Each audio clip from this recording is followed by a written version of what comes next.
নমস্কার, বিজনেস বাতে সোমনাথের সাথে এই এপিসোডে আপনাদের সকলকে স্বাগত জানাই। আমাদের এই পর্বের বিষয় হল বিজেপি এবং তৃণমূল বনাম অন্যান্যরা। আমাদের চ্যানেলটিকে অনুগ্রহ করে সাবস্ক্রাইব করে বেল আইকন টিপে সঙ্গে থাকুন নিয়মিত অনুষ্ঠান দেখবার জন্য। আজকের এই বিষয় একটা অন্য রকমের তাৎপর্যপূর্ণ ঘটনার প্রেক্ষিতে আমরা বাঁচতে বাধ্য হয়েছি। বিজেপি এবং তৃণমূল দুটো তো দুই মেরুর দল, তাহলে তাদের বনাম শব্দটা না রেখে বনামটা অন্যান্যদের কেন রাখা হচ্ছে? তার কারণ হচ্ছে আমরা সমস্ত কিছু ভুলে যাই যদি সেটিং তত্ত্ব, ভালোবাসা, পারস্পরিক সম্পর্ক এগুলো যদি আমরা ভুলেও যাই, বিগত দুটো লোকসভা ইলেকশন এবং অর্থাৎ 2019, 2024 এবং এর সঙ্গে 2021 বিধানসভা ইলেকশন যদি আমরা একটু পর্যবেক্ষণ করি এবং তার সঙ্গে ঘটে যাওয়া বিভিন্ন ঘটনা যা মানুষের মনকে আলোড়িত করেছে, মানুষ আন্দোলিত হয়েছেন, সেই রকম একটি পরিস্থিতিতে বিজেপি বনাম তৃণমূল হওয়ার যে জায়গা তৈরি ছিল বা তৈরি হয়েছিল, অন্তত মানুষের ম্যান্ডেট তাই বলেছে।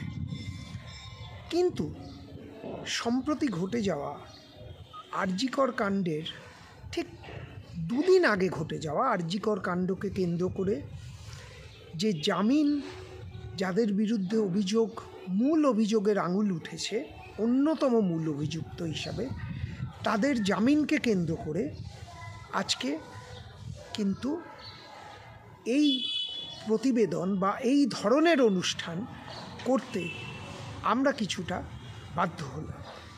তার কারণটা হলো, আমরা জানি বিজেপি এবং তৃণমূল পরস্পরের প্রতিপক্ষ, কিন্তু ঘটনাক্রম কি বলছে যে একদল নেতা নেত্রী তারা আসছেন, যাচ্ছেন, আবার আসছেন, কেউ কেউ পর্দার অন্তরালে চলে গেছেন, কিন্তু তারা কতটা অ্যাক্টিভ বা ইনঅ্যাক্টিভ রয়েছেন সেটা হয়তো সাধারণ মানুষ দেখতে পাচ্ছেন না। এরকম একটি পরিস্থিতিতে আরজিকর কাণ্ড আগস্ট মাস থেকে আমাদের সকলের সামনে চলে আসে। এটা কেবলমাত্র একটি নির্যাতিতার কাহিনী খালি আমাদের জানায়নি। এই আরজিকর কাণ্ড সামগ্রিক একটা প্রেক্ষাপটকে তুলে ধরেছে, যার পেছনে রয়েছে রাজ্যের মেডিকেল বা চিকিৎসা শিক্ষা ব্যবস্থা। আমরা ঘটনাক্রমে দেখেছি যে আরজিকর কাণ্ডের মামলা কোনো এক অজানা কারণে সরে চলে গেছে সুপ্রিম কোর্টের কাছে। সুপ্রিম কোর্ট তার তত্ত্বাবধানে সেই আরজিকর কাণ্ডকে নিয়ে যে ধরনের অর্ডার বলুন, নির্দেশ বলুন, অবজারভেশন বলুন বা পর্যবেক্ষণ বলুন, তারা তাদের মতো দিয়েছে। এর পাশাপাশি একটা অদ্ভুত পরিস্থিতি তৈরি করে নিম্ন আদালতে এর বিচার কিন্তু শুরু হয়েছে এবং সেই বিচারের অঙ্গ হিসাবে যারা যারা গ্রেফতার হয়েছেন তাদের মধ্যে দুর্নীতি সংক্রান্ত মামলা হোক বা এই নৃশংস হত্যাকাণ্ডই হোক, তাদের মধ্যে অন্তত দুজন এমন লোকের নাম উঠে এসেছিল যারা গ্রেপ্তার হয়েছেন এবং পরবর্তীকালে ঠিক দুদিন আগে তারা জামিন পেয়েছে। টনকটা মানুষের ঠিক এখানে লেগেছে। কেন লেগেছে? এতদিন সেটিং তত্ত্ব যদি কোনো নাও থেকে থাকে, সেই সেটিং তত্ত্ব বা অন্যান্য সমঝোতার তত্ত্ব কিন্তু এবারে সুপ্রতিষ্ঠিত হতে চলেছে। এইটা মনে করছেন পশ্চিমবঙ্গের একদল মানুষ। না, তারা কিন্তু এখনো অবধি আন্দোলনে নামেননি। গতকাল অবধি যা ঘটে গেছে তারা নেই, সেই সাধারণ মানুষ নেই, কারণ তারা প্রমাদ গুনছেন এই কারণে এই আন্দোলন বা এই প্রতিবাদে দলমত নির্বিশেষে বহু মানুষ নেমেছিলেন। আমার আপনার মতো অনেকেই হয়তো সমর্থনও জুগিয়েছি, সামনে থেকে পেছনে থেকে রাস্তায় নেমে এটা চলেছে। কিন্তু এই জামিন পাওয়া এবং তার সঙ্গে কেন্দ্রীয় তদন্তকারী সংস্থার এক প্রকার হাত গুটিয়ে এদেরকে বের করে দেওয়া যে প্রচেষ্টা করা হয়েছে, সেটাতে কিন্তু মানুষ সতর্ক হয়েছে। যদিও একজন এই মুহূর্তে হয়তো আদালতের সম্পূর্ণ নির্দেশ না পাওয়ায়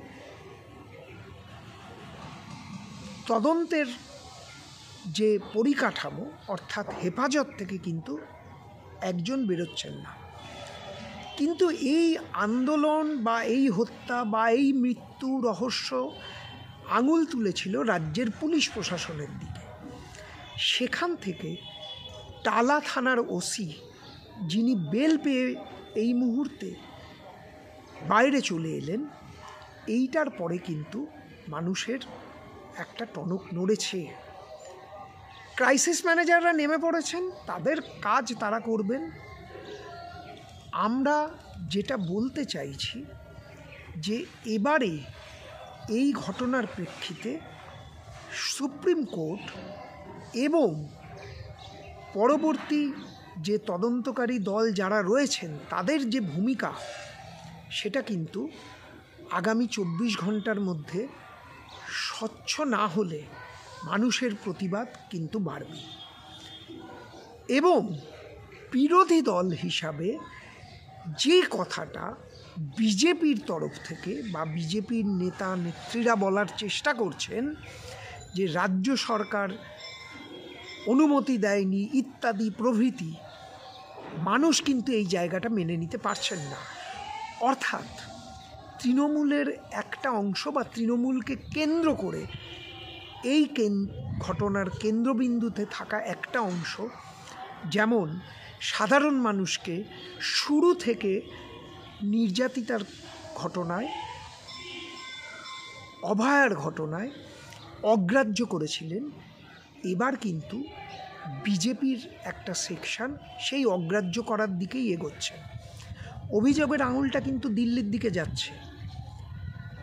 সবথেকে বড় ঘটনা হচ্ছে এই প্রেক্ষিতে যে অন্যান্য দলগুলো কিন্তু একটি বিপরীত মেরুতে চলে এসছে। তারা ছিলেন, কিন্তু সেখানে গিয়ে তাদের সঙ্গে এই আন্দোলনের মধ্যে বিজেপিও পা মিলিয়েছিল এবং বিজেপির পা মেলানোতে কিছুটা জল ঘোলা করে দেওয়ার একটা প্রচেষ্টা ছিল। মানুষ কিন্তু ধৈর্য ধরে সেটা দেখেছেন। উৎসব শেষ, উৎসবের এই মুহূর্তে কোনো রেশ নেই, অন্তত বাঙালির শারদোৎসব শেষ, সামনে খ্রিস্টমাসের উৎসব। কিন্তু তার মাঝে যেটুকুনি শীতলতমতার ছোঁয়া পেতে চলেছিল পশ্চিমবঙ্গ, কলকাতা তথা সারা রাজ্যবাসী, তাতে কিন্তু উষ্ণতার পরশ এসে গেল এই জামিন প্রক্রিয়াকে কেন্দ্র করে।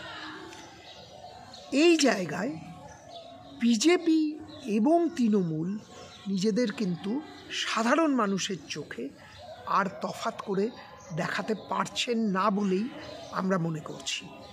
বাকি রইল অন্য দলগুলো, তারা কে কীভাবে আন্দোলন করবেন সেটা তো তাদের দিকে।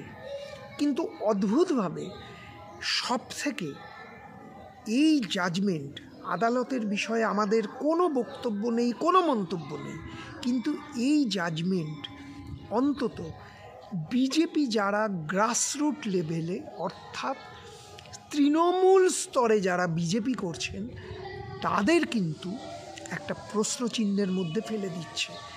তারা লড়বেন কোথা থেকে? তাদেরও তো লড়াই করতে হচ্ছে সেই তৃণমূলের সেই সুবিধাবাদী ভোগীদের বিরুদ্ধে।